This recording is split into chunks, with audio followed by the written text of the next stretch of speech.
The North Dakota oil and natural gas industry works here, and works here, and here, and even works here by creating 60,000 jobs statewide and generating billions of tax dollars annually to support our infrastructure, flood protection projects, and our schools. North Dakota Oil and Natural Gas, advancing the possibilities.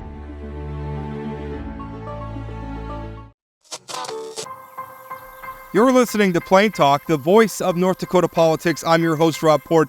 If I sound distracted, it's because I've been busy covering this story all morning. I'm joined by my co-host, Chad Oban. He's right of center, I'm left of center, both sides of the political spectrum. I think it's cathartic. I think it's a necessary and proper debate. I'm glad we're having it. And honestly, we have to do better. Okay, I don't know why I'm getting blamed for this, right?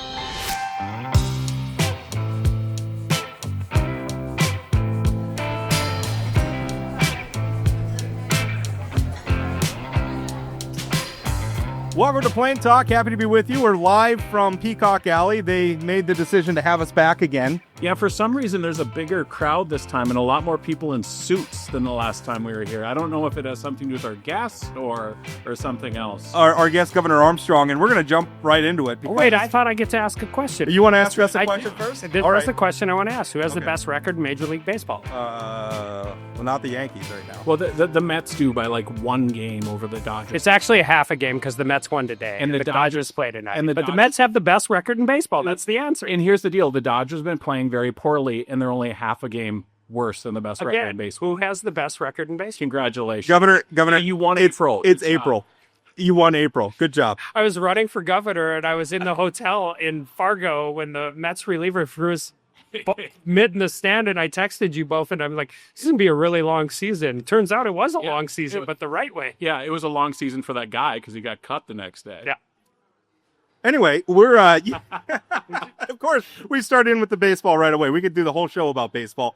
You made some news right before the show, issuing a couple of vetoes on a couple of big bills that got a lot of attention, a lot of floor debate. And let's start with the first one, Senate Bill 2307. I'm going to read some excerpts from your veto message.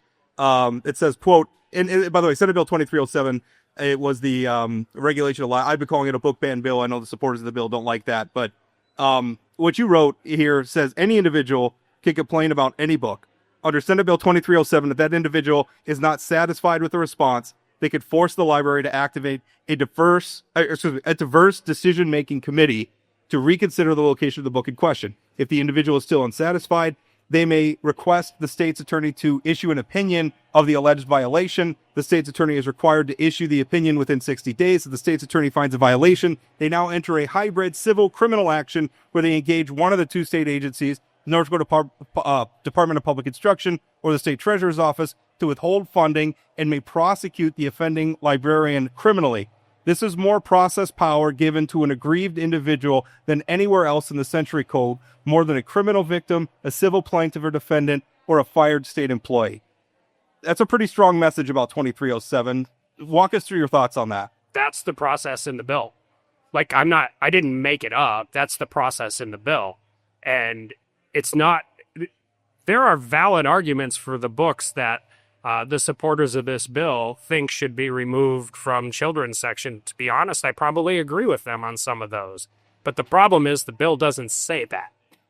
The bill says any book and anything, and you create a 3-tiered system that has no mechanism for shortcutting it if it's just completely out of line. And that's what process matters in these things, because I think the second paragraph after that is what really happens. What really happens is small schools, small district libraries, different places aren't going to go through all of that. So the minute there's a complaint, they're just going to move it. Yeah, you wrote the biggest problem is that many librarians and decision makers will be resigned to simply accommodate the individual complaint.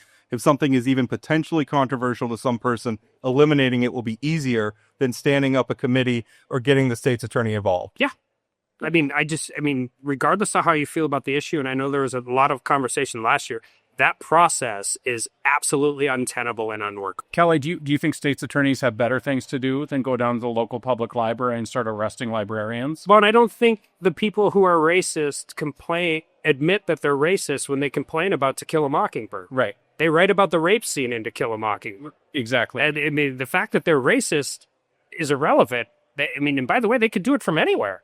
Right. They don't have to be in North Dakota. Well, it's any individual. And especially when there's special interests who are in the business of trying to find these books. And I think the proponents of this talked about books they were concerned about, but gave no proof that these books were actually in children's sections. Yeah, and the problem whenever you write something like this is it's not just the books you care about that become the subject to it. And I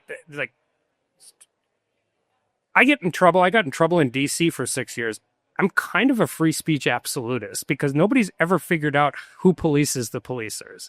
And I think this is a perfect example. I mean, you got a small library in a rural community that's taking incoming on whatever it is. It's just going to be easier to move it than it is to deal with it. And that's not the way process is supposed to. That's such a good point, because I think when people write these laws, they imagine that they're going to be used by people who are like-minded to them. They imagine that there's some, I don't know the old term, the moral majority or what have you, that everybody agrees these books are bad, and so we're going to get those out. But what they don't understand is that lots of people have lots of opinions about books, and anybody can use this mechanism to pursue their want. Maybe it's neo-Nazis who don't want the Diary of Anne Frank in books. Who knows? The Catcher in the Rye is the perfect example. Like, we could argue, I actually think The Catcher in the Rye is not a very good book. But, all right. I mean, it's we're going to have a problem. By today's standards, it's really, really tame. And it's the easier answer to this is to deal with it at the local level. And so your other veto today, and I don't have the letter in front of me, both of these vetoes, this may make you feel uncomfortable, but made me very, very happy, Kelly, was on House Bill 50. That's where you want to be as a Republican. Yeah, exactly. Right. Hey, listen, I'm reasonable compared to a lot of folks. But it was House Bill 1540, which was a straight-up voucher bill. It was money to go to private school parents. There was substantial issues in terms of the implementation from the Bank of North Dakota. Your letter was very clear. You support school choice. You just don't think it should be this narrow where it's just going to private school parents. I agree with that. I think when you're talking about school choice, first of all, I mean, we can say whatever we want, but this really turns into a voucher bill. I think it's unfortunate, and I don't blame the legislature, but I think there's a reason there's two bills still out there that are competing. And I think you need to say, if you're going to defend this, we're going to go out, we're going to say the money follows the student. We're going to do this. This has to apply to all students in all districts. And this bill doesn't do that. It's only for private school. 2400 is only for public school. At this point in time in the legislative session, it's 2400 is for everybody at this point. They tried to do that, but didn't. I think there's one of the reasons we wanted to get this is because 2400 is still alive, and they still have an opportunity to meld the best parts of both bill and do a real school choice bill that can be properly implemented. Because it's going to take a ton of heat, as I'm assuming, no matter what kind of school choice bill passes. I have a feeling there's some people in groups out there that are not going to love the end product, but I want to be able to defend it and want to be able to be behind it. And I think the way you do that is apply it to as many students as possible and as many districts as possible. Let me defend you and say you've already passed school choice. You signed a public school charter bill last week. You've created choice. You don't need 2400. You're welcome for that advice. Well, not everybody duly noted, and not everybody agrees with Chad on that, but you didn't reference specifically Senate Bill 2400. You said it's still an available vehicle to combine the best parts of both bills. What's an ideal bill look like to you? Well, an ideal bill looks like you have the tiered one. We have to get it inside a scope that we can responsibly and reasonably afford it, because outside of other issues, once you're in this space, you're going to be in this space. But that allows more parents more options to do more things and have more autonomy over their kids' education. And that includes a small rural school district that is 150 miles away from the closest private school. So 2400 currently, the fiscal note is 1 year, $124 million. Kelly, I'm going to do the math for you. That's $250 million a biennium. I would think the sponsor of the bill would say if you took the amendment she would offer to that bill, the price tag will come down pretty significantly. Absolutely, but there's no guarantee, as you know, during the legislative process. Another problem with 2400 is private school parents get more money than public school parents. Yeah, I'm less concerned about that as I am about the implementation and making sure that it works for everybody. Well, let me tell you why I think you should be concerned about that. Let's say in my neighborhood, private school parents live on one side of me, public on the other. They're in the same tax bracket. the public school kid has behavioral health issues, dyslexia help, all those different things. Why should that private school family get more money than that public school family who didn't choose to have a kid that needs this extra help? Because the money follows the student. When they work through the policy on this, they'll figure it out. But I think the implementation and making sure that it applies to as many students as possible. If you want to do parity, I'd be okay with parity too. But I'm less concerned about the discrepancy so much as I am being able to help more parents have more autonomy over their education. That seems like the most important thing, because if you're going to have something, North Dakota's got a lot of very different places. Living in rural North Dakota is very different than living in the city in North Dakota.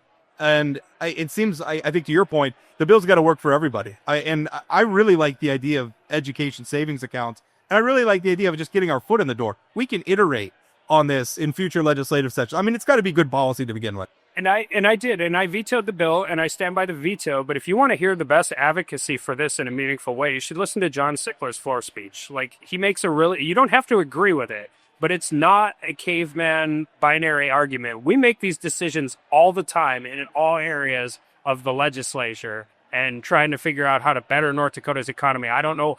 I think to say that we can't do this for parents and teachers and students is really oversimplifying how we deploy our state budget in every other area of the budget.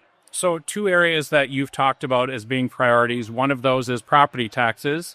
I think your goal was to have something through the finish line earlier, but the legislature is going to legislate. It was a lofty aspiration. So I watched some of the conference committee today. It feels like both sides are at 1650 now or somewhere in that range. The controversy comes around caps on schools and then the whole skin in the game. How do you do caps on schools? I mean, it's not a controversy as much as it's complicated. Yeah, there's different ways to do it. I think the 3 and free on the 60 mills and the excessive mills, I think works. I think, first of all, I think everybody survives for 2 years. Sure. So I think those are places where we can come back and tweak it. I think the fight now is at the skin in the game argument. JC, take a shot.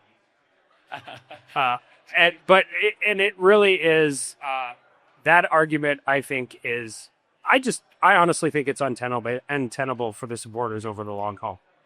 So, I mean, it's really everybody's hard in their position until they're not, I guess. When you're watching the committee, I mean, the Senate's pretty adamant about this, but it seems like it's a difficult sell to the public when you tell them that people who own very valuable homes are going to get the full credit and people who own maybe less valuable homes are not going to get the full credit. That really seems like a tough sell to North Dakota. Particularly when your argument is that the voters that sent us to Bismarck can't be trusted how to vote on some hypothetical future bond measure. That's a tough sell at the local coffee shop. That's a tough sell. It hurts lower income people worse, and it hurts rural districts worse. And we can do this. We can do it affordably. We can do it responsibly. North Dakota citizens are demanding it, and I look at it this way. They're not very often in tax policy where you can deliver the need to the people who need it the most, the quickest, and also deliver the relief to the people who pay the most. You get to do both of those things with this bill, and it's very rarely in tax policy you get to do both of those things. You usually have to pick one or the other. So the skin in, how do you think this plays out? I thought the discussion was very good. I saw Representative Nathy here earlier. I thought he did a pretty good job of making the case why skin in the game doesn't make any sense when you already have 30,000 residents not paying property taxes on their homes. I mean, is there a middle ground? Is this an all or nothing? How does this play out? I don't know exactly how the middle ground looks because it's a philosophical issue. Right. It's not a money issue. Even at $16.50 under current dollars, I mean, if it's the 21 million, I would say take it off the $16.50, you'd still be over $1,500 with growth with the legacy fund earnings over time. But then you would continue the path. So the political argument is too good. The policy argument is too good. And I've said this, and I mean this. If you took every person in the state of North Dakota that went to a local political subs budget meeting over the last 10 years, you wouldn't fill the Peacock Alley. No, it'd be probably half as full as it is right now. They didn't care when they had 100%. What makes you possibly believe they're going to care when they have 25%? Like, we wish more people went to local budget meetings. It seems like people are waking up a little bit right now. There's some pretty feisty local meetings going on with the last assessments out, which is also the reason why the caps have to happen.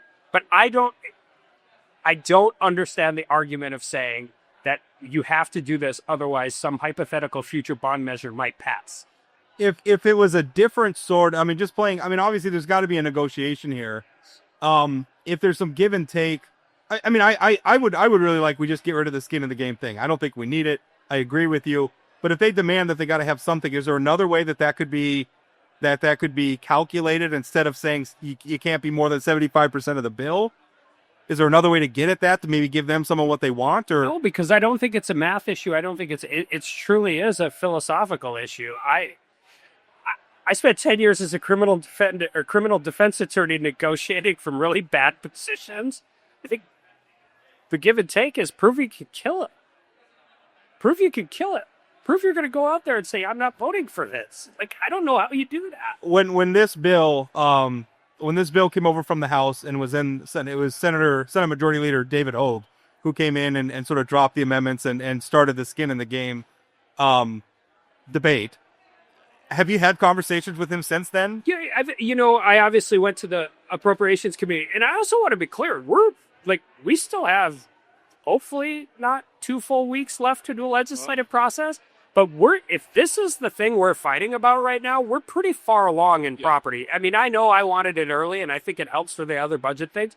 I think as we get to the end of the session, we look at this stuff, and everybody's advocating for their position. I just did it 3 minutes ago or 30 seconds ago. But we're pretty far along in a really significant policy piece that's going to do a lot of good for a lot of people. I just think there's not really a financial reason to be against it, and it is people are literally starving for property tax relief right now, and I think we should give it to them. Another big priority that came up halfway through the session was banning cell phones in schools, bell to bell. I think you have a bill that's on your desk. We are going to do a signing at an elementary school on Friday. Oh, really? So, yeah. What elementary school do you know? I do. You can't say that? No, I don't know if I can or I can't. Okay. But I have forgotten anyways. Okay, good. It's been a busy couple days, but we're excited about it. So were you surprised that got through? I mean, it had a little bit of a bump right away, but then I think when more conversations took place, it got done. No, I think this is a little bit kind of the opposite of the school choice fight. Everybody who got engaged, first of all, we supported both Senator Axman's and Representatives Jonas's bills early in the session, and we just kind of flipped the switch. Michelle Strinnen was a huge part of this. We talked to some people who were like, why are we waiting 2 years? And this is a really good example when and again, I said this, I think you can see it anecdotally and the data supports it. So it's pretty easy, but nobody cared about the credit. We sure didn't. The prime sponsors of the bill didn't, the House didn't, the Senate didn't. And I think it's going to be really, really impactful, and I'm really excited. You know, another thing you've been pretty passionate about are the reentry bills. We just had 3 of them get across the finish line. Tell us about that. Yeah, I mean, I think the thing we forget, and when we have these criminal justice debates and we talk about all of this stuff, with the exception of very, very few people who ever enter the North Dakota criminal justice system, they all get out. They all get out. Doesn't matter if it's a 7-year sentence, a 15-year sentence, 12-year sentence, they all get out. And if you prepare them in the best ways possible to get out, most of your recidivism happens within the first 90 days after being released from prison. And a lot of that is based on frustration. And I mean, if you can't find a place to live, you can't get a driver's license, you can't get signed up for probation, can't sign up for your addiction counseling, you end up sleeping on your buddy's couch. Well, your buddy's couch is a big part of the reason why you're probably in prison to begin with. So giving them the tools, giving them the tools to come out and do this stuff and get them through the most dangerous period of recidivism is just smart. It's a smart ROI on state resources, whether it's money, whether it's counseling, whether it's anything. And I think we have real opportunities to do some cool stuff right now. So Rob has reported on there's potentially going to be a couple studies during the interim on mandatory minimums, prison population. How do you feel about potentially there being 2 studies, one in the AG's office, one being done? You know, we'll wait and see what comes out of the AG's budget, but we put the study in DOCR. I think any of these studies have to be holistic. They have to deal with everybody who's involved in the system. You know, I had a good friend that texted me today. who's a former law enforcement officer in Dickinson, and I always used to joke with him. He's one of my best friends in the whole world. But when you're a hammer, everything looks like a nail. And they have one piece of the criminal justice system. And in a lot of ways, it's the most important piece, right? You can't grow a community. You can't, you want to talk property taxes, your home values go down in a hurry if you have a lot of crime. We've seen some of that in Fargo with the growth, even though they have they've been trying different things, but they're one piece of the puzzle. And it doesn't matter for the prosecutor, the judge, the defense attorney, DOCR, everybody's a piece of that puzzle. And if you have the right people around the table, you come up with good policy. If you only have one side of that equation at the table, you usually come up with one-sided policy. It seemed, I think if there was an issue that was just crying out for, like you said, a holistic approach, it's this one. It was really hard to watch the debate when everybody's saying everybody else is you're not telling the truth, they're not telling the truth, that's not the whole picture, etc. I think it got really confusing, I think, even for people who are knowledgeable about Sure, this. and you get micro-leveled on this. You can get paralysis by analysis, but there's been 40 years of data that exist in this space in lots of different ways. There's a reason the First Step Act under the first Trump administration was the most significant criminal justice reform that had ever passed in the history of the federal government. And that took 10 years to realize that the federal government had gotten it wrong on some of this stuff. So the other answer is incarceration and building prisons and jails is really, really expensive. It's really expensive. And even if we added on to DOCR, if we started the addition the minute they could break ground May 1st, those beds wouldn't be ready until 2030, which is why we've worked with Grand Forks County. So we're going to have a little bit of release on that. I think there's some space available in some other counties that we might be able to utilize more quickly. That actually will help us make sure we're not turning people away that should be arrested. So I assume, well, actually, I shouldn't assume this, but on the House floor today, they talked about the commerce budget for what seemed like 14 to 18 straight hours. There's multiple divisions. It feels like the commerce budget has become sort of the OMB budget to a certain extent. Are you concerned about what's sort of happening with the commerce budget and running into the same issues we did with the Christmas trees in the past? Well, I think the Christmas tree problem in OMB was really a germaneness issue. I'm more concerned. You can like some of the amendments, you can dislike some of the amendments in commerce, but I think it's hard to argue that the money that was put in there isn't germane to commerce. Yeah, I suppose commerce is everything. I'm more concerned about what is the technical corrections, Barry. Legislative council does a great job. Legislators do a great job, but things move fast right now. And the one thing, we always criticize OMB for being the Christmas tree for policy that didn't survive or anything like that, which is a fair criticism. But it was also used for we're not changing the policy. We're just doing technical cleanup on something that we recognized missed. And so I think both Senator Hogue and Leader LaFleur have been very cognizant of that. And I think I think we'll be okay. But my more concern is, what if we get to the end of the session and we're like, we really have a technical problem? Could they do a delayed bill that just cleaned up all the technical issues? I think you run into the germane. It would have to be a bunch of individual bills. Germaneness. But they're working for germane to what? I mean, that's the problem with the single sub. What if the subject is technical corrections? Yeah, but that's not really how the Supreme Court ruled. It has to do subject matter. Going back to commerce, are you concerned? I mean, we see this at the end of every session. You got the policy members fighting with the appropriators, and appropriators are slipping things in, $50 million for TR, $1 million to defend against an abortion thing. It seems icky. I mean, the Senate fixed that. Are you concerned about that, or is this just the process? It's a story as old as time, Chad. It's been there forever. I don't the things that bothered me as a senator will still bother me as a governor. Things that failed on the floor, like it got beat on the floor, ending back up in a bill, we'll take a lot more scrutiny towards those things than we will necessarily. But the legislators in the crowd might disagree with this a little bit, but we've tried to exercise as much self-control as possible about micromanaging. I know how hard their job is. And sometimes things come up later, and sometimes things move around, and you're only here every 2 years for 80 days.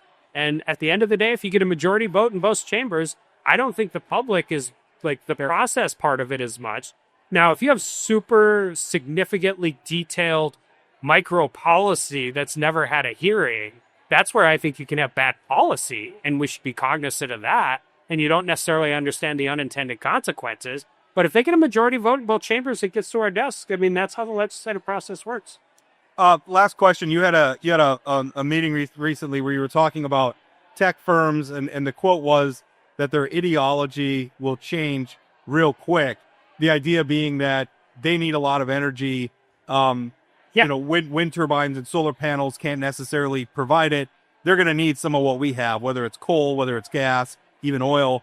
I thought that was really fascinating. Like, it seems like there's going to be a shift where previously, like, it was a dirty word to even talk about some of that stuff in the tech industry. I feel like that shift's already happening. I feel like it's here. And I did it a little more aspirational in my State of the State. I said North Dakota has the opportunity to lead the nation, lead the world, and be the grown-ups in the room on this conversation. But if you go back to ESG investing at its infancy, it really started in Slack chats in Silicon Valley. That's where the ideology really born, and then you get into the investment banking and the anti-fossil fuel stuff. But there isn't a tech company alive that doesn't recognize that their next $1 billion in profit comes from data centers, quantum computing, or artificial intelligence. And they didn't become billionaires by being stupid. And they know they need energy to power those things. I know I said that was the last question, but and I've got about 4 more, just so you know. Okay, lock in. So Governor Burgum had he had made a goal of making North Dakota carbon neutral by 2030. I think that was 5 years ago now, roughly. So we're about 5 years away from that. Do you think that's possible? I mean, that's something we can do? Well, so I have a different. I reject the premise of it a little bit, not because of Governor Burgum was operating in the structure that exists, but carbon neutral is selling carbon credits. Like, it's not actually like you're buying carbon credits from somebody who does something cleaner. Norway offsets its cement plant in the United States by its carbon neutral plant in Norway. They're not actually reducing the carbon at the cement plant in Cleveland, Ohio. So if you're talking about truly carbon neutral, that's an unattainable goal. It's an unattainable goal for the country. It's an unattainable goal for the state. It's an unattainable goal for the world, unless we want a whole bunch of people to freeze to death and starve to death. If you're talking about perpetuating a system where we trade an artificial government construct like a free market commodity, I'm not sure I buy into that system anyway, but I will say this. North Dakota is really good at producing things that consumers want. And if there's a fair playing field, it doesn't matter if you like the playing field, we'll give you a carbon score on a bushel of wheat. We'll give you a carbon score on an MCF of gas. We'll give you a carbon score on a barrel of oil. But I would prefer we actually had the honest conversation about it and not create a government construct that is really political fiction. So we've already taken more time than you promised us. Okay, one last question from me that Rob might have a couple more. How concerned should North Dakotans be about the markets going up and down, oil prices are down, the chaos of sort of federal... We just had the ag secretary in the state. Yeah, how concerned should we be about what the state budget looks like moving forward with sort of all of this uncertainty? Well, I think the markets going up and down is really important to people. I mean, coming into retirement and doing... Wow, but if you're the legacy fund, it lost $1 billion in 1 week. Yeah, but the legacy fund is designed... I mean, the legacy fund, we take heat and good years that our return isn't high enough. Yeah. But our ACEs businesses are ag and energy. When your primary portfolio is commodity based, being a little careful in your investment space isn't a terrible idea. The legacy fund will be fine over the long term. I think oil and gas prices, a lot of things that are bad for the country aren't necessarily bad for North Dakota. A weak dollar is traditionally good for oil. We're at $63 a barrel today. I think that evens out. But we always got to watch it. I'm more worried about rain right now. We need rain. Sure. What about some of the disappearing federal funding? We just went through that where we had to replace some for a president. And I thought you made a salient point that why was something that in the FEMA budget? That seemed a little weird. Yeah, I hated the program, but it didn't change the fact that president needs had the rug pulled off. So what is the mechanism? Our legislature only meets every 2 days. What's the mechanism if we need to do more of that in the interim? Depends how serious it is. The mechanism is I call Leader LaFour and I call Leader Hogue, and I'm like, we got a real structural problem here. But I would also say this can be a little tough, and it should be. But after somebody who's in D.C. for 6 years, the premise that D.C. worked perfectly well before Donald Trump got elected is a faulty premise. We're $37 trillion in debt. 1 trillion seconds ago, woolly mammoth swap here, not 37 trillion ago. North Dakota is better situated to deal with this than other states because of conservative leadership in the state, legacy fund, common schools, trust fund. But we talk a lot about China, we talk about Ukraine, we talk about Russia, we talk about Israel and Hamas. The single biggest national security threat this country faces is our now. And eventually, our friends in D.C. are going to have to figure out what that is. So you've gone from a governor's race to a budget to a legislative session. Hopefully in the next couple of weeks, your life might slow down a little bit. What are you looking forward to once all your friends who are here from the legislature go home? I'm most excited about the two things I'm the most excited about. I'm a nerd sometimes. We have 2 hybrid committees set up. We have a hybrid legislative executive branch committee to look at government efficiency in agencies. 168,000 people, 20 years. No money in most of these budgets before 2008. I think it's time to start looking at base budgets, and all of the growth is unsustainable. And then we have a cash management study that is a hybrid the executive branch. Oh my God, you are a nerd. I thought you were going to say I want to watch baseball. I could do... the legislature could do the cash management study without the executive branch, but it doesn't really work that way. I could do the government efficiency in my own agencies, but I'm going to need legislative change, so I'm going to need legislative buy-in.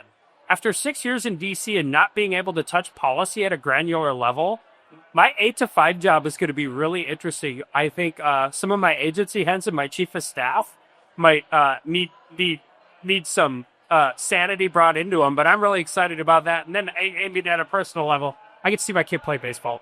I got to go to 2 doubleheaders this week. He'll play again on Friday. I get to see it again. I didn't get to do that when I was flying back and forth. Good stuff. Governor, thanks for your time. Thanks. The North Dakota oil and natural gas industry works here, and works here, and here, and even works here by creating 60,000 jobs statewide and generating billions of tax dollars annually to support our infrastructure, flood protection projects, and our schools. North Dakota Oil and Natural Gas, advancing the possibilities.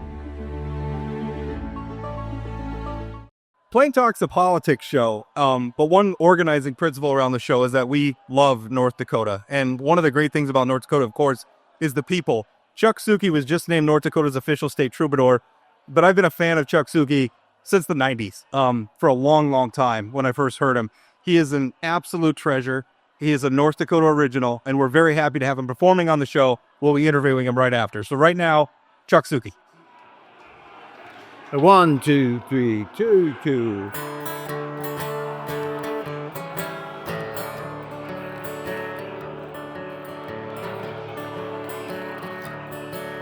The music is calling, quiet and clear, a voice gently falling on the listening ear.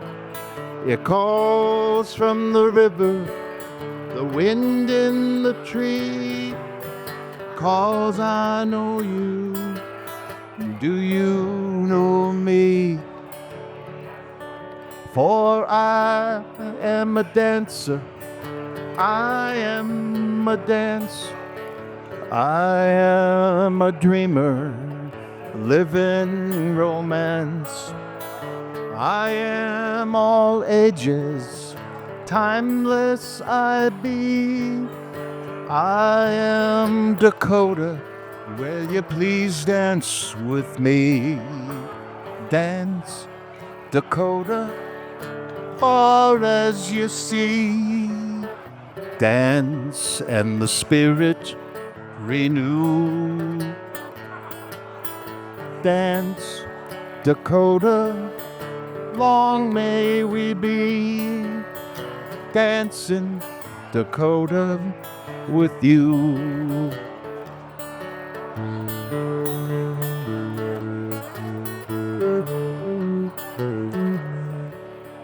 I am the magic of midwinter night, and I am the warmth of spring morning bright, the aura of autumn in quiet repose, a sunset of summer, a wild prairie road.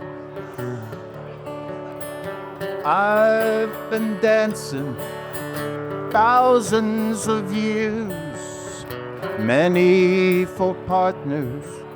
I've danced joy and tears. The flags o'er me flown. I've given the chance. I am Dakota. May I please have this dance? Dance, Dakota, far as you see. Dance and the spirit renew. Dance, Dakota, long may we be. Dancing, Dakota, with you.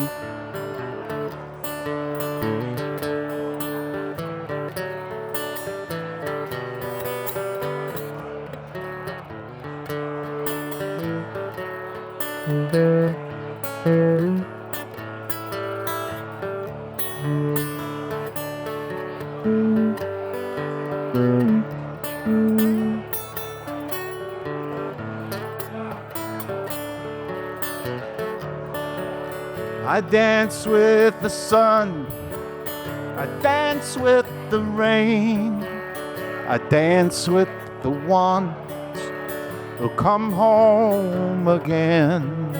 I dance with justice and with dignity.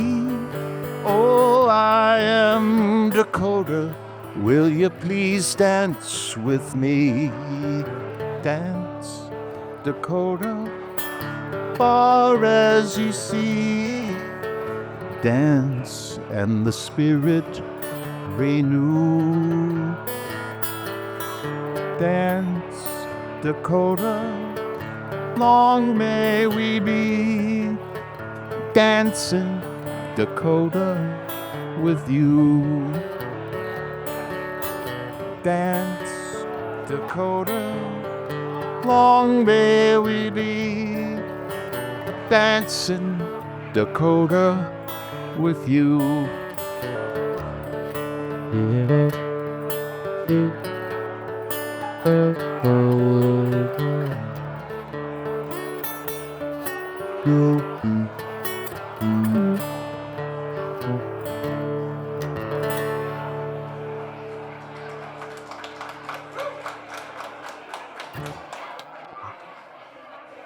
Welcome back, second segment. Like I said when I introduced our musical guest, I feel like Chad's been saying it's like we're the Jimmy Fallon show now, because we don't normally have musical guests. Normally we have long, nerdy conversations about property taxes. But you were just named our state troubadour.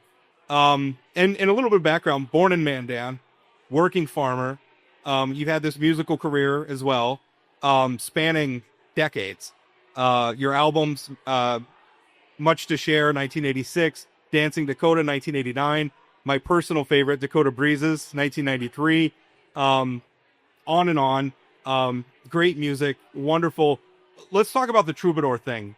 What does that feel to you? I mean, what is that like to have the state of North Dakota acknowledge you? You're our state troubadour. Well, I'm very grateful. I am grateful. I'm mostly grateful that the arts were embraced in a, dare I say, legislative sort of way. I mean, personally, I'm doing what I do, and so it wasn't like an agenda. It wasn't something that I set out to have happen to. It just organically arrived somehow, and so that pleases me as well. But mostly the idea that the state community embraces music, and I hope art and humanity, all of them.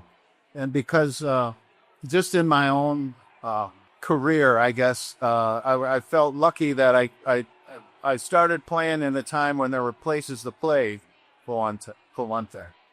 And so I wasn't just sitting out in my bedroom out on the farm with my parents, and that there was actually an outlet, and that this sort of relationship evolved over the years and allowed me to go beyond, outside of the country, outside of the U.S. And so that pleases me that it wasn't discounted because it was just music by something like that. So my brother, Sean Oban, is the chair of the North Dakota Council on the Arts. He's a musician here, a principal at Horizon Middle School. His whole career is focused on arts and education and what that means for kids. You have children who are artists as well, Ben, and your daughter are artists as well. What does music mean in terms of what it means for our society, what it means for kids and learning? And you mentioned how good it feels to have the legislature sort of embrace the arts, but arts are often the first thing that's cut when we talk about priorities and that kind of things. Can you just talk about the importance of the arts to our state, to our society? Well, I think I grew up in a community where the Bohemian Czech community south of Mandan was it was centered around the Bohemian Hall, the Fraternal Lodge.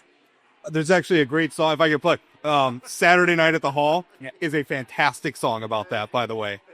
Which I didn't, I moved here from Alaska when I was a young boy.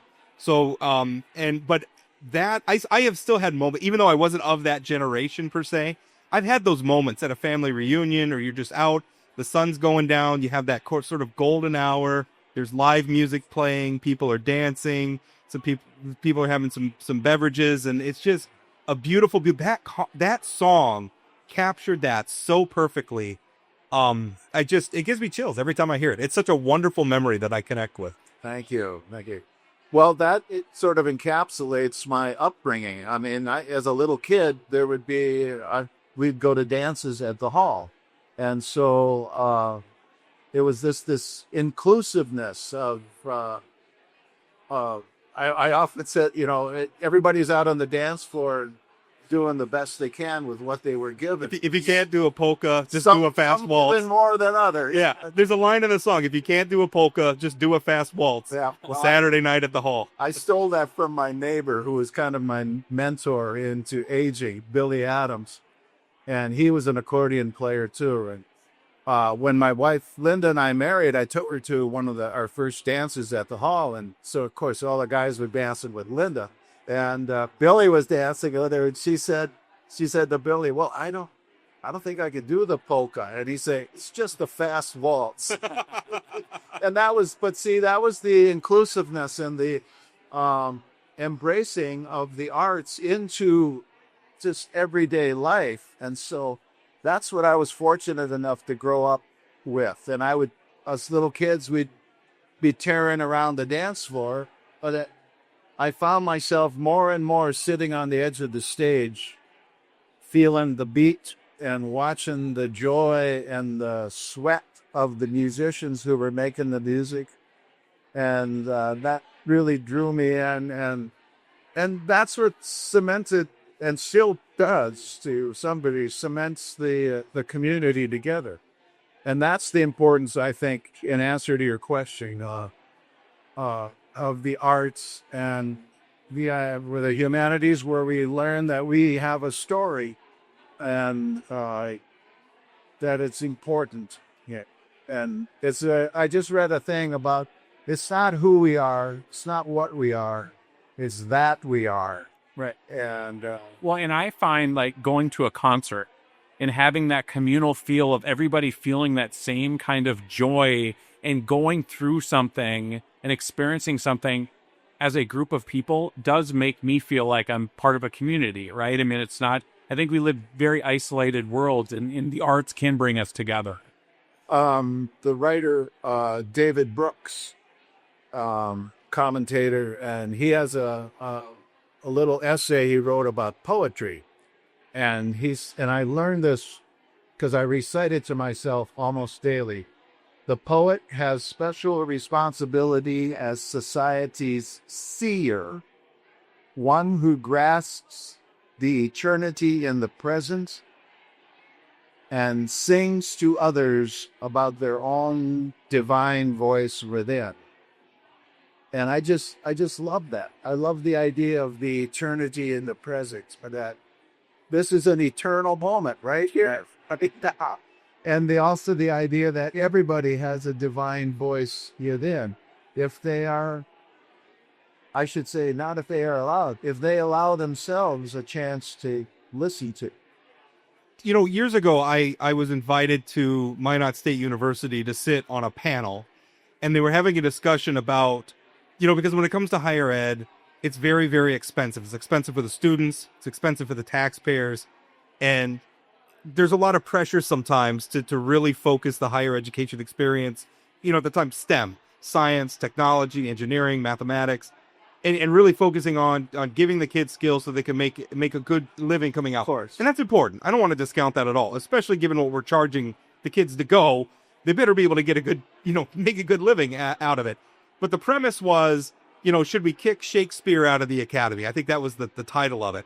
And they brought me in thinking, you know, that the Republican conservative columnist is going to be the ogre who's going to say, well, of course we should kick the arts out. And I came in and I said, you dummies, we should be explaining why engineers and welders and mathematicians should care about the arts, because what are we doing all this for? Why are we building the bridges? Why are we making money? It's so that we can sit on our back deck and put on a beautiful piece of music, or read a beautiful poem, or a work of literature, or look at a sculpture or a painting, or all the other different ways that we can express ourselves creatively. These things go hand in hand. We need to learn how to make art, and we don't need to learn how to appreciate art as much as we need to learn how to make bridges. That was and it kind of shocked the audience that was coming from me. And the reason it was coming from me, and you're actually connected to it, the reason I feel this way, is you performed at a family reunion of the Anderson families, my mother's side, my grandmother's side, the Andersons, in Ryder, North Dakota, and you were late. Again. Yeah, so we were. Are you often late? Okay. Well, I didn't know that about you, but you were late. You were early today. Well, there was always one more round to make out in the field. Well, that was exactly it, because we were all sitting in the local schoolhouse, and you were running late, and I was for some reason up on the mic doing John Wayne impressions, trying to entertain. We're still hoping you'll do later tonight. I will not do them. They were terrible then. They have not improved with time. The only difference now, I'm not cute now. I was cute when I was a little boy. It's not cute anymore. But you came rolling in late, and I remember because you left mud all over the floor.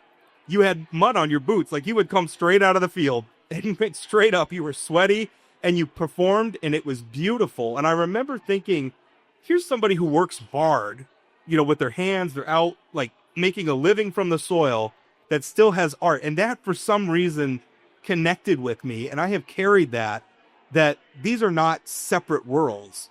You know, these can be the same word. And that was just so important to me. Like, it was a formative memory for me. Yeah, to extrapolate a little bit on that, when I read and recite David's little paragraph on poetry, I always am reminded that that's why in regimes of despots and dictators, the poets and the artists are among the first to disappear.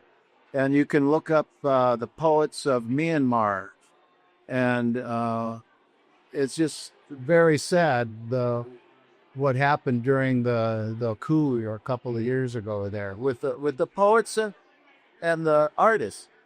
And so that is an indication to me of the importance and why we should cherish and nurture the arts and music. All the more so when it's challenging. You know, I know you didn't hear our interview with the governor right before this. But one of the things, and the news just broke before the interview, is he vetoed a piece of legislation that had come out of it. Was Senate Bill 2307.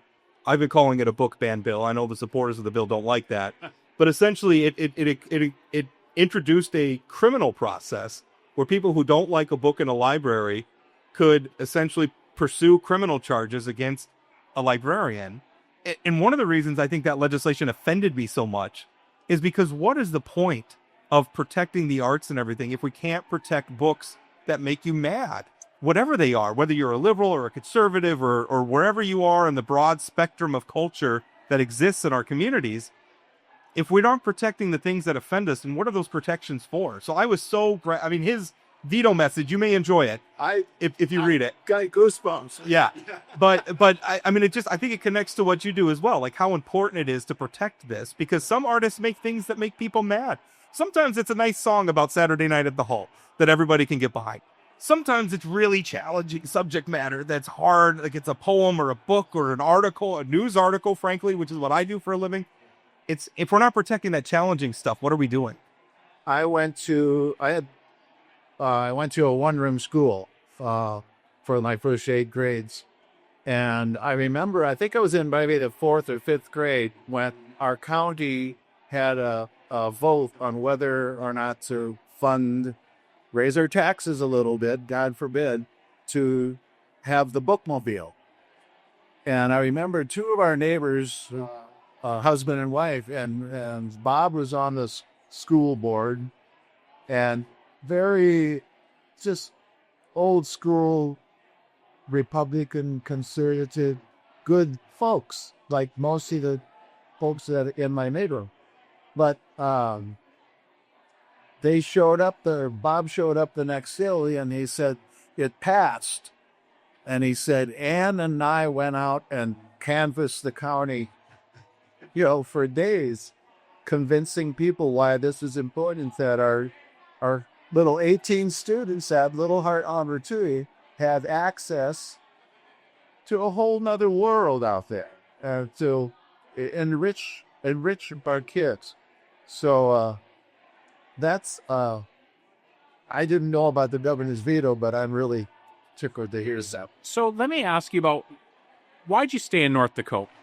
You're a talented guy. You said you've played all over the country or all over the world. Why North Dakota? Why is, North Dakota sometimes irritates me a little bit, but I love this place. Why did you stick around? Why are you going to make me cry? I'm the youngest, the baby of the family, and the only boy on the farm. And that's a very North Dakota reason. That's about it right there. And so beyond that, and just the idea of blossoming where you're planted as well.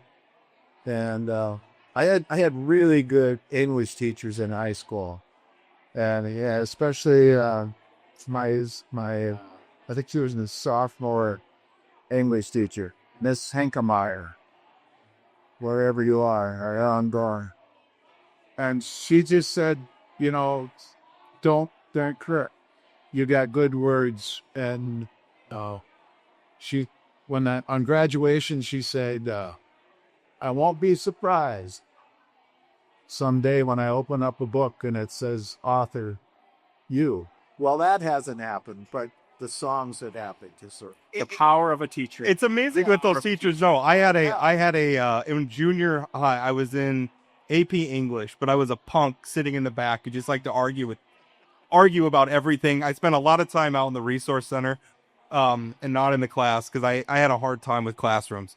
But she, unbeknownst to me, she nominated me to go to a journalism conference in Washington, D.C. This was long before I knew I had any interest in doing any of this kind of stuff. And she just seemed to know. My wife is actually a music teacher right now in elementary school in Minot. And last question, talk about maybe the importance of arts. And because it seemed like at one time, like every home had a piano in it, right? Yeah. Music was, everybody was taking piano lessons, like music. And I don't know, I mean, maybe I'm just an old man, yelling at clouds, but it seems like we've lost some of that. I mean, how important is it? I mean, and I really think it's got to start at the family level, but keeping these programs alive in school so that we can at least, not every kid's going to be a musician, and that's okay, but just exposing them to it. Yeah. Well, I had one more thing to say about why I didn't leave North Dakota. And just didn't quite consider it. I mean, I really, really did love it here, and I still do. Yeah, and I worry about it. And my neighbor Al Gustin, who was a farm commentator for KFYR for years, we keep in touch. We're a couple miles apart, and I know back in the '80s during the farm crisis, for lack of a better term. Al said, and he said this publicly, he said, I worry that we're in agriculture in North Dakota, we're losing our soul. And to some degree, I think that has happened. And so I see that's another reason I want to stay there, because just to be here and offer and contribute what I can. So, and your question is about the importance of Keeping the arts in the schools. yeah. Another thing, I was really fortunate. I had a really fine accordion player, Wally Mackey, in Mandan, and he was a professional musician. But on weekends or Saturdays, he gave lessons. And so on Saturdays, we'd go to town, take our cream and eggs to sell, and I'd get my accordion lesson and a candy bar, and then go home and practice. And I think back on that, and he endured some pretty bad accordion playing. But it was exposure, and it was just refeeding the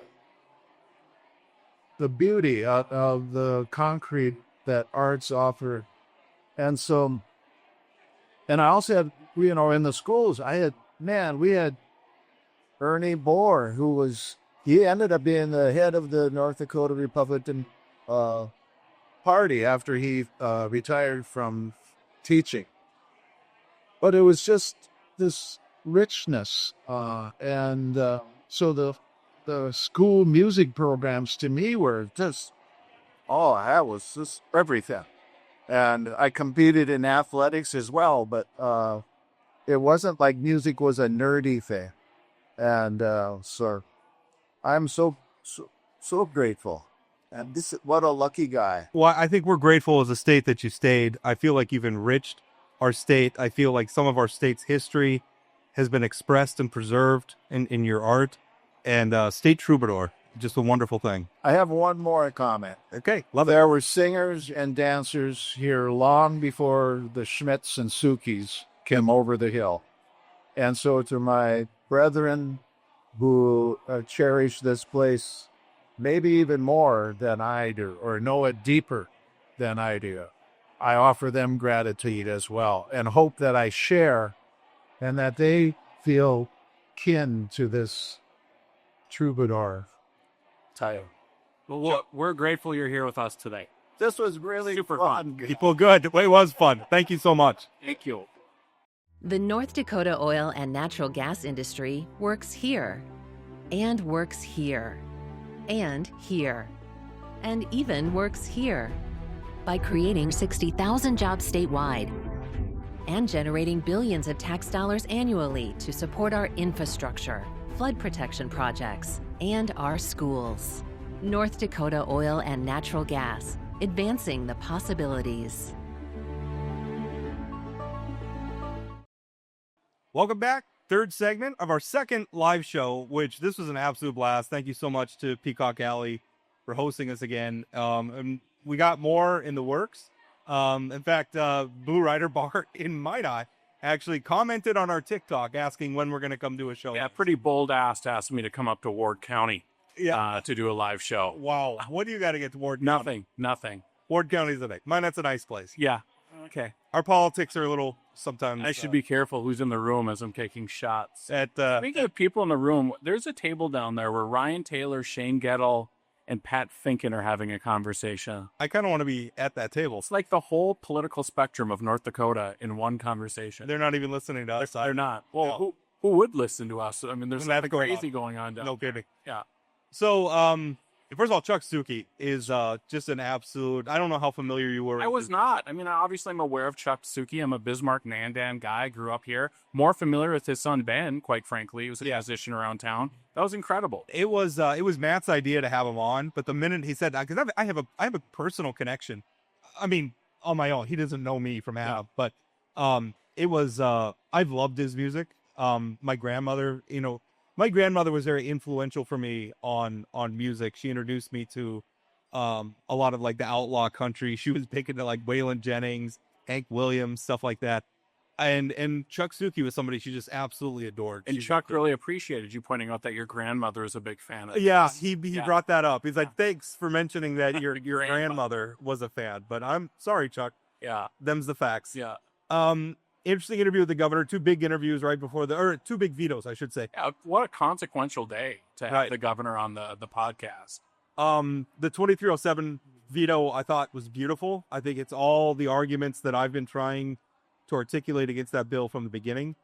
And I thought the really salient point that I kind of wish that I had made early on, that this process could be used by anybody. I mean, you could have some rando from Idaho decide that they don't like a book in the North Dakota library and kick off what is frankly a very costly, he said hybrid civil criminal process. Now you're putting librarians in criminal jeopardy.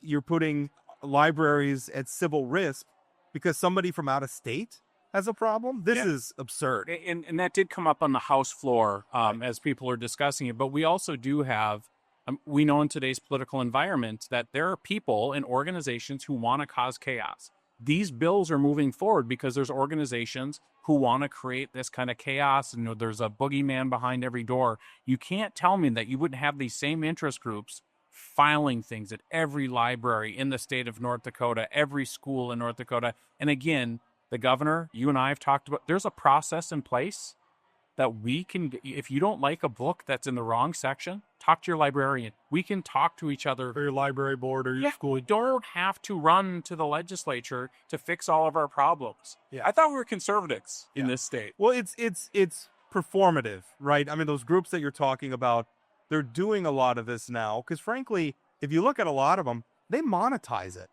They go, they videotape the meetings, they're performing, they're shouting at people, they're going and finding books, they're making content. Yeah, and again, the list that the proponents of this provided at the legislature was a list of books that in other places they've removed from children's sections and then pointed out that some libraries have those books. Not that some libraries have them in the children's section. So you can't on one hand say this isn't a book ban, but then at the same point out books that are in libraries that you're upset about. Right. And with no proof that they're in the children's section. And by the way, everybody's fine with this stuff until they come for a book that you like. Well, exactly right. You and I may have very different opinions on what's offensive, right? So I think it's absolutely crazy. Good for the governor. For the second session in a row, we've had a governor step up and sort of push back on this. And I hope the legislators who are pushing this stuff finally figured out. And Senator Bain should go and visit a couple libraries before he brings this garbage forward in the future. I agree. It's unnecessary, and it's an invented problem because, again, we have a process. And I don't mind having a process. I don't mind the idea that we need to curate books in public libraries. No librarian, no library is perfect. Right. And so we can do better. But right. Doesn't mean we want to arrest people. Right. And it doesn't mean that we need to open it up to everybody in the world. You have a problem with your local library, as a local citizen, show up at the school board and use the process. And you know what? If the process doesn't go your way, you may just have to accept it because that's the price of living in an election. Chad, you're a Democrat living in North Dakota. You know what it's like. I have to accept. I sometimes don't get my way. Elections. Yes. Outcomes that you don't like. Well, I mean, they used the example at the Foreman School where they didn't like the outcome. So one side is saying, oh, the system worked perfectly. The other side saying, oh, the system is outrageous, depending on who won. So 2307's dead now. I don't see that. I don't see them overriding that veto. I think I don't. Looking at the vote totals, unless a lot of people have flipped, I just don't. I think that's dead. What's very much not dead is the debate over the school choice vouchers, whatever you want to call them, and it's hard because I agree. I think 1540 is very much a vouchers bill. I think 2400 is the better approach. That debate's far from over. Now, you're intimately, given your work in North Dakota United, you're intimately involved in this. Where do you see this going now? So 2400, just to be clear, is a voucher surrounded by a bunch of other stuff, right? I mean, because it is using public dollars to pay for tuition, is the way it's written right now. I think tomorrow is going to be really interesting on 2400. 2400 was dead before the governor vetoed 1540 today. And then explicitly called out 2400. There is a reason why this bill went from the House chamber to the governor's desk this quickly, because he wanted to veto it to send a message, we want to do something. The problem with 2400 as it is right now, and that's what they're voting on tomorrow, It's $124 million a year the way it's set up. Still does private school tuition. And so I think there's some problems. I think the vetoing of 1540 is probably going to irritate some conservatives to make them not necessarily want to vote for 2400. So it's tricky math, and we've talked about this. In 2400, you juice up the part that's good for public schools and like makes it more palatable, makes it And good for rural parents, Yeah. good for homeschooling parents. that makes it so much more expensive, right? So it's been this very, very tough needle to thread from the beginning. So I think we'll know a lot more 24 hours from now on where this is heading. I think when you're having trouble threading a needle, you make the loop bigger, right? You make the eye bigger, and you do that by, maybe don't get everything you want this time. Maybe the education saving account amount isn't that much this time around. I really think they need to focus on and I've been saying this since the beginning of the session, focus on what you can get past. Get the ESA concepts in law. We can add to it later. We're not writing this for all time, right? This isn't like the term limits measure where we put a little we put a little codicil in there saying we can't change it. We can change this down the line. And the public education advocates, like the group I work for, from the beginning have said there's two things that they don't like about 2400. The money can be used for private school tuition. That's a non-starter. And that private school kids get more money than everybody else. Those two things could be fixed. I don't know if public school advocates like my group would support it, but we certainly wouldn't oppose it in the same way. The property tax debate feels like it's turned into a game of chicken, because there's sort of an imperative, right? Something's got to pass, or there is going to be a massive backlash from the public if they do nothing. So they got to do something, and the problem is the Senate's locked in. They want to cap the amount of the credit. The House does not want to cap it. The governor sounded pretty confident when he's saying that their position's untenable. But the problem is the clock's ticking. There's only so many days of the legislature left. I think the governor made a good point. They're very close. Right. In the grand scheme, they have to figure out the cap on public schools and how the 60 mils fits in with And I think that's a technical thing, but I think they're going They have to to figure it out, but they took 2 meetings to figure it out. And then the skin in the game is the only thing left. That's pretty amazing from where they started, that they're down to this sort of one issue. Right. I can't imagine the Republicans in the Senate are going to dig their heels in for so long to say, no, we don't want to give more property tax relief to lower income homeowners. It doesn't philosophically make sense to me. You know what I wish I'd ask the governor is what his... He's still here. Should we try to get another one? I don't know. I don't see Okay. him. But I kind of wish I'd asked him what his appetite is for a special session. Like if it gets really bad and they're really dug in, he could call him back in. Right. And that would be very, very interesting. I mean, because that was sort of a trump card that I hadn't thought about. So I think the other thing that's interesting is, I think the 80th day is May 9th, and they're trying to get out on May 1st or before that because they need to save to 7 days because of the chaos of the federal, so they have time, but only so much time. Right? I mean, they're going to pass something on property tax. The thing about it is once they get enough one side or the other caves, it can move very quickly. Right. It's not like there's a lot of technical work left to be done. It's one issue. They can move on it very, very quickly. If you are the Republicans in the North Dakota legislature, do you really want to not pass property tax relief because of this difference? Yeah, but you could say that about both sides. Like, who's going to be the one that gets the blink? Somebody's going to have to blink. Right. Somebody will have to blink. Do you think the Senate blinks? I do. Yeah. I think the Senate blinks because you've got the House and you've got the governor. And then I'm not even 100% sure that the whole Senate GOP caucus is all in the same place on the skin in the game thing. So I think I haven't counted votes, but I happen to know just from conversations with some of them that they don't like the skin in the game. They think it's silly to be hanging it up on this. Let's just get forward. I don't know how big that caucus is. But eventually it's going to be, come on, guys, we got to get out of here. We got to do this. The governor made a good point, too, that even if this isn't perfect, again, we do have another legislative session coming in 2 years. Yeah. Everybody can survive 2 years in this, and they can iterate. And I think sometimes we forget about that. I thought that was a really good point. I think that is such a good point because, a lot of the people who are in this room right now, they are so in the bubble, right? They're so in it. Like everything that they do it just has these huge ramifications, but they don't. They're down in the weeds, Right. and so everything's looking really, really big. And I think maybe zoom out a little bit and say, let's get something passed. And if it's not 100% perfect, your questions about the single subject stuff was very interesting. Yeah. And I mean, the thing is the reason why they got along with ignoring the single subject thing for so long is everybody was kind of Everybody's getting their piece. everybody was getting something out of the pork barrel. And that may still be, I mean, what triggered the Supreme Court ruling was a food fight with the PERS board that was from my perspective, was being a little intransigent about some things. Well, yeah, and the North Dakota legislature tried to take over the PERS board by Right. putting legislators on it, Right. as part of. Well, also the head of the PERS board was defying the governor who appointed her. And I mean, it was a whole thing. Yeah. A lot of drama. Yes. But that's what triggered it. It wasn't because somebody was mad. And the executive director of PERS was yelling at committees. The single subject thing was like collateral damage Right. from this other thing. So I don't know, I don't know who would challenge it, right? I mean, I guess it would depend on the issue, but even if they get a little loosey-goosey with the single subject thing again, it's somebody has to take it to court. But I would also just say, man, watching the commerce budget today, it just gets larded up. And this is from, I told an appropriator. They're getting a little cute. Are they? Yeah, they're getting the Our audience maybe. Yeah. Well, I told an appropriator earlier today that I said, you're going to make me a conservative watching all the stuff that you're putting into these bills at the last second, because some of it is, a bill that got killed, and then all of a sudden they're bringing back $50 million here, $5 million here. The Senate abortion thing, which they voted down, it was crazy, right? I mean, they're saying the quiet part out loud. We need to pass this money to fight against an initiated measure.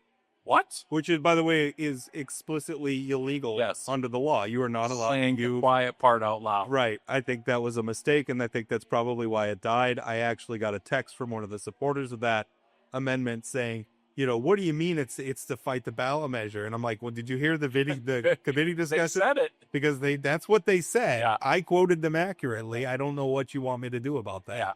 But I do think sort of where we're at the session right now, I think we're relatively close on property taxes. I think the school voucher debate, I mean, there's starting to be some clarity. I wish there would have been more clarity after today. It feels like there's not a lot of fights left, right? I mean, a lot of the fights are probably self-imposed or ego. Or I'm trying to think outside of school choice and property taxes, what's left? Not a lot. I mean, obviously there's some big funding things that have to go through, but I mean, they're not like that very sexy. controversial. Yeah. I don't know if you've watched conference committees, but I've been watching mostly the property tax one, although I missed this afternoon's. Where did they come to on the education?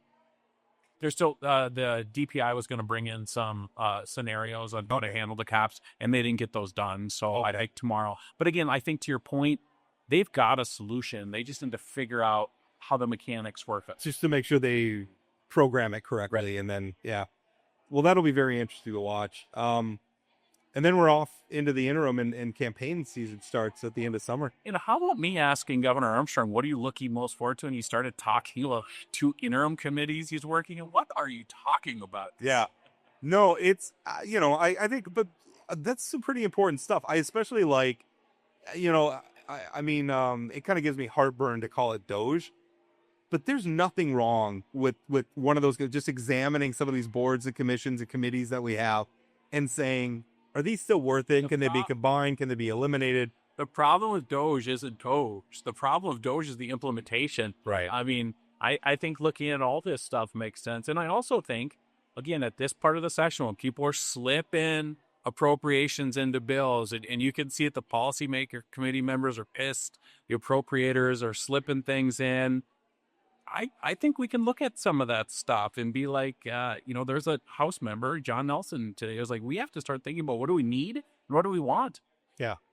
The technical corrections thing that the governor brought us as well is going to be very interesting. Because nobody's going to have, they don't have perfect bills. They never do. No. Well, and it's kind of, I mean, on the timeline that they have, he complimented Legislative Council. I'll echo that. They do great work, but they're human beings. Especially when they're working on 2,000 bills or what we have this year. Yeah. So it's a remarkable feat that they do as well as they do, but the technicalities of the law are the technicalities, and nobody wants to put out a bad bill that has unintended consequences because it was written a certain way or a comma was in the right place or something like that. It even come down, as serious as that. So I don't know how. I wonder if there's a way to make it so that there can just be a technical corrections bill. It seems like that would be And just say there can't be appropriations or anything. This is just about fixing bills that have already passed, right, and not like putting in. And we can't put in a new special project. You think there'd be a way to design that, and that can be the subject of the bill. You technical correct. That's what I also could see people abusing vetoes. That's very quick, but yeah. Well, that's every time you make rules, and then people get to work trying to find ways around the rules. Well, this was delightful again. Another live show. Yep. Looking forward to doing more of these. Also, remember, you can always send us a text or leave us a voicemail, 701-587-3141. We love interacting with people that way. That's a lot of fun. Also, Plain Talk ND, TikTok, Twitter, X. People get mad at me for calling it X. It's like, oh, if you call it X, you're an Elon Musk fan. It's still Twitter. And I don't know, if you feel that way about it, maybe just get off the platform. Yeah, and here's the thing. X, Twitter, whatever, it stinks. Yeah. It's a terrible Social platform. But if you're going to be on it, which I follow Plain Talk ND on all the platforms, YouTube, all of that. And thank you so much, Chad. This is a blast again. It was a blast. And shout out to Matt Fern and the rest of the team that put together another wonderful Amazing job. And thanks to the wonderful folks here at Peacock Alley. Great food, great drinks, great atmosphere.